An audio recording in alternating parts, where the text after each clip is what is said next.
ხიდირნაბის ბაირამი, ასე უწოდებენ დღესასწაულს, რომელსაც აზერბაიჯანელი ხალხი საუკუნეებია აღნიშნავს. აზერბაიჯანელი ხალხი ცნობილია თავისი უძველესი ისტორიითა და კულტურით. მათ აქვთ უნიკალური ტრადიციები და დღესასწაულები, რომლებიც წლების მანძილზე თაობიდან თაობას გადაეცემოდა. ერთ-ერთი ასეთი წესჩვეულება სწორედ ხიდირნაბის დღესასწაულია. Akşam gayrı, gece de yandırırıq. Bunları yağda bulacaq, gece yandıracaq. ვეწვიეთ სოფელ აზის ქედს, რომელიც წლებია ამ ტრადიციას ინარჩუნებს. გოჯაევების ოჯახიც ყოველ წელს აქტიურად აღნიშნავს ხიდირნაბის დღესასწაულს. ხიდირნაბის ბაირამი ტრადიციულად ყოველ წელს 9 და 10 თებერვალს, ან და ზოგიერთ სოფელში 13 და 14 თებერვალს აღინიშნება. ტრადიციულად ამ დღეს ყველა ოჯახში გოუდი მზადდება, რაც ოჯახში სიუხვის სიმბოლოს წარმოადგენს. გოუდს ფქვავენ და შაქრის ფხვნილს უმატებენ.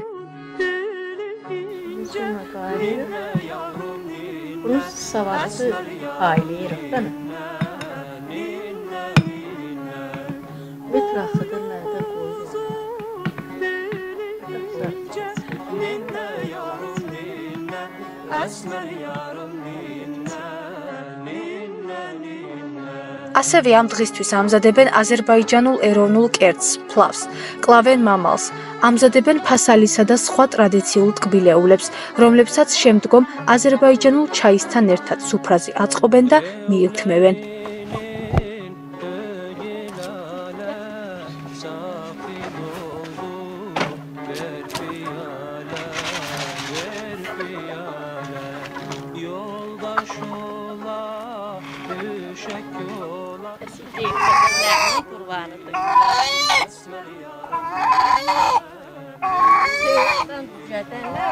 Dağ yerində kim nə istəyir onu kəsir, biz hər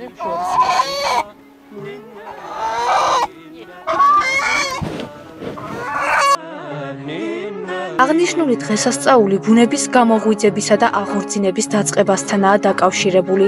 წყაროებში ხიდირნაბი წარმოდგენილია როგორც წყლის, ქარისა და ჰაერის მფარველი. ეს არის უძველესი ტრადიცია, რომელსაც თითქმის ყველა თურქულენოვანი ხალხი აღნიშნავს. ამ ტრადიციის თანახმად ზამთრის დღეები სრულდება, გაზაფხული მოდის და ბუნების სუნთქვა იგრძნობა, რა დროსაც ხიდირნაბის დღესასწაულს ბარაქა მოაქვს ყველა ოჯახში.